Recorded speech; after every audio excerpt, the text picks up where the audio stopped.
Celso, obrigado por vir. Seja bem-vindo aqui ao Cenário Econômico. Eu que agradeço, Adalberto.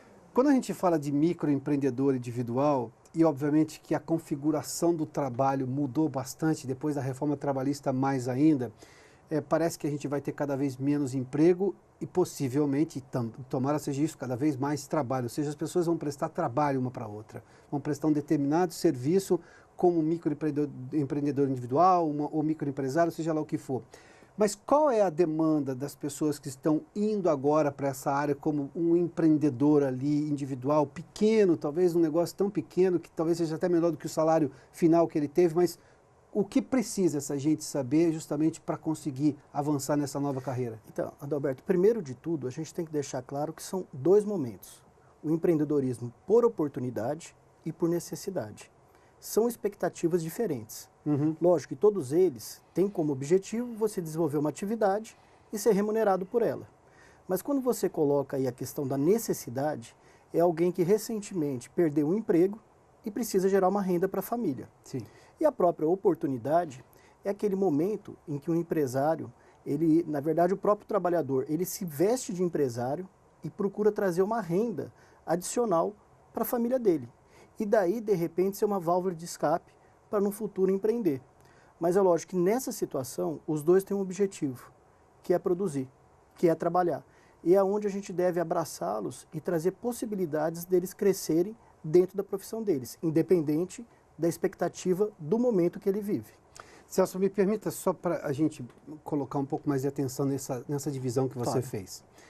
Um que tem necessidade de empreender, porque perdeu o emprego, está vendo uma possibilidade ali de conseguir ganhos e manter a família, manter a saúde financeira dele. E outro que vê como oportunidade, eu imagino que o tempo de planejamento de cada um foi muito diferente. O de oportunidade claramente teve um tempo maior, ele escolheu determinada área de atuar, ele pode ter feito um pequeno estudo. Quando os dois começam a empreender, a necessidade é diferente de um e de outro, não é? Sim. Inclusive das coisas mais básicas, como é que ele vai lidar com questões tributárias, como é que ele vai atingir o público que ele quer vender, ou o seu cliente dele. Você colocou muito bem, são expectativas diferentes, mas numa corrida elas têm que chegar juntos. Sim, claro. Então aí cabe o quê? Elas têm que dar certo lá na frente. Tem que dar certo. Cabe justamente ao cara que está buscando empreendedorismo por necessidade, buscar rapidamente alguns instrumentos que possa trazer condições dele avançar. Então ele buscar, por exemplo, o que o negócio dele está precisando? É questão financeira? É questão de uma capacitação? É questão de entender um pouquinho mais o mercado de trabalho?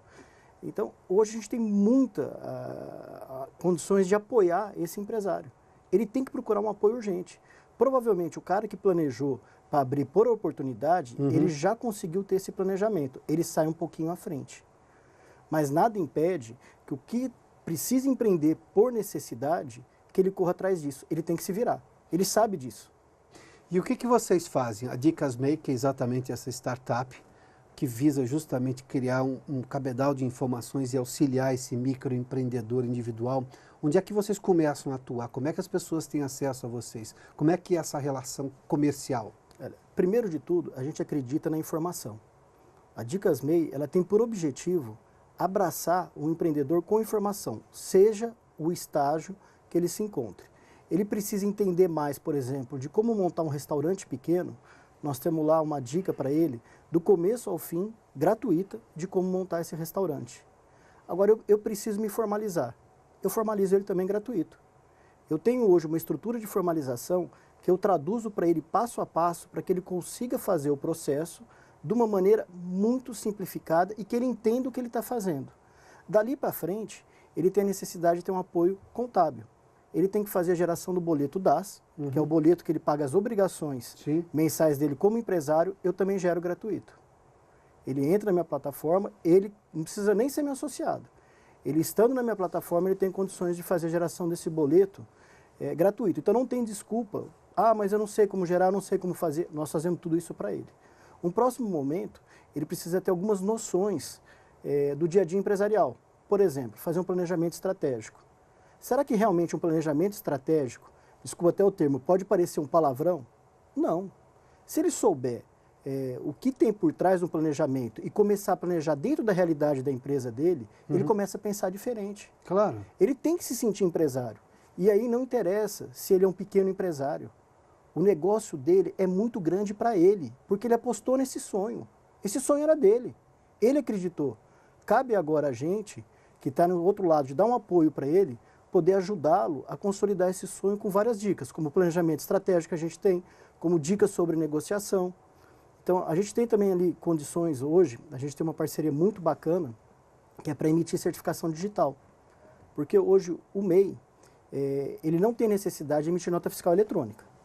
Tá? Até assim, é bom a gente colocar até para o público, que a questão é o quê? O MEI ele não tem obrigação de emitir nota fiscal para pessoa física, a não ser que ela peça. A obrigação dele é emitir para pessoa jurídica, para empresas. E muito menos nota fiscal eletrônica. Mas é um diferencial competitivo.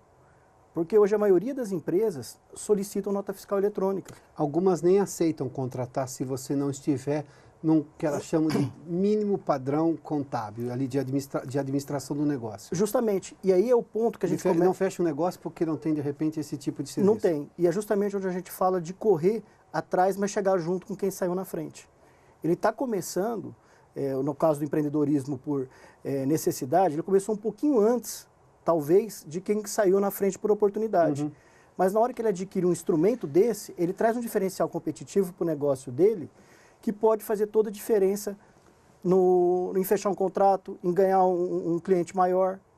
Você fez menção de vários serviços que são absolutamente essenciais. Eu me lembro quando eu abri a minha empresa, que era uma empresa de prestação de serviço, não se falava à época de microempreendedor individual. Isso foi uma inovação fantástica na legislação brasileira, porque ela tem um limite de faturamento, né? Aí depois ele passa a ser uma empresa, ele tem outro tipo de obrigação tributária. Mas, enfim, na minha época não tinha, e provavelmente o microempreendedor individual naquele momento me atenderia plenamente.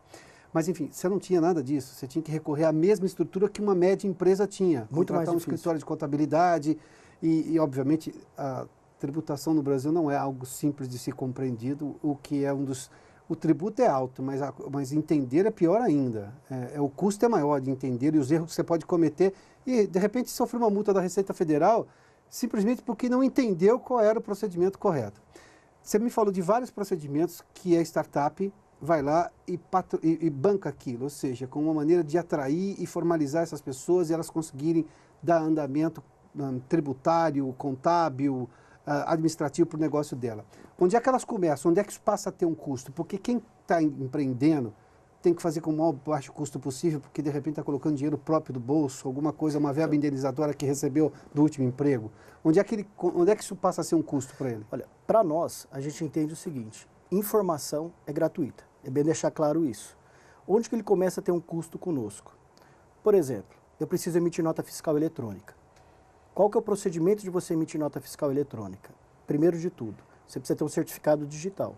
O que a gente fez? A gente procurou um parceiro no mercado, que é um parceiro consolidado, de muito respeito, e falamos o seguinte, eu tenho uma massa que vai ter muito interesse em ter o certificado digital, eu preciso de um valor diferenciado.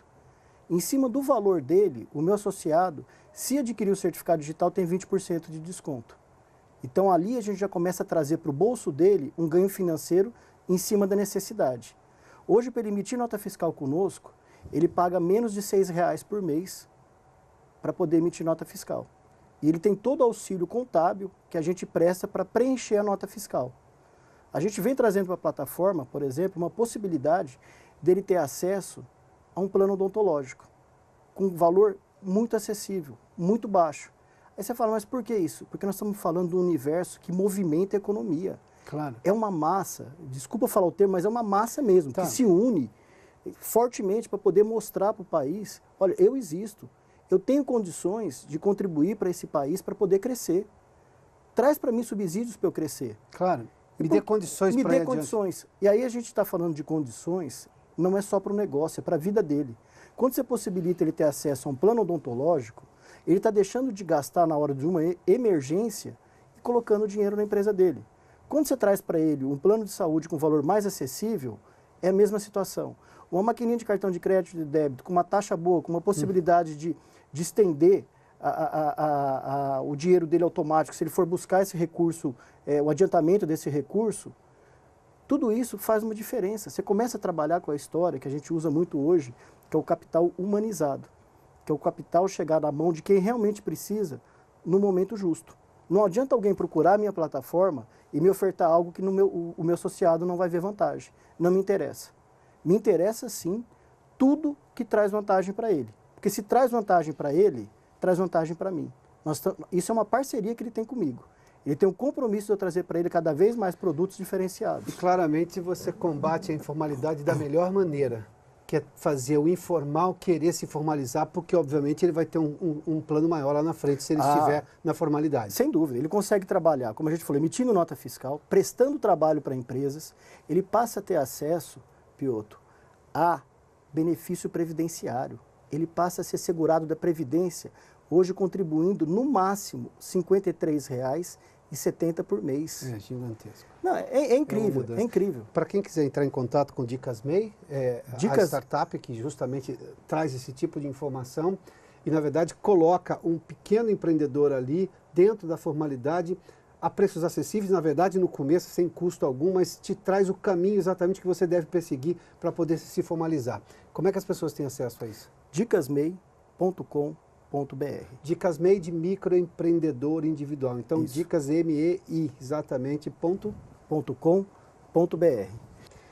Celso, obrigado pela gentileza de nos atender. Sucesso com a iniciativa. Piotr, eu que agradeço. É sempre um prazer falar do microempreendedor individual. Muito obrigado uma vez mais.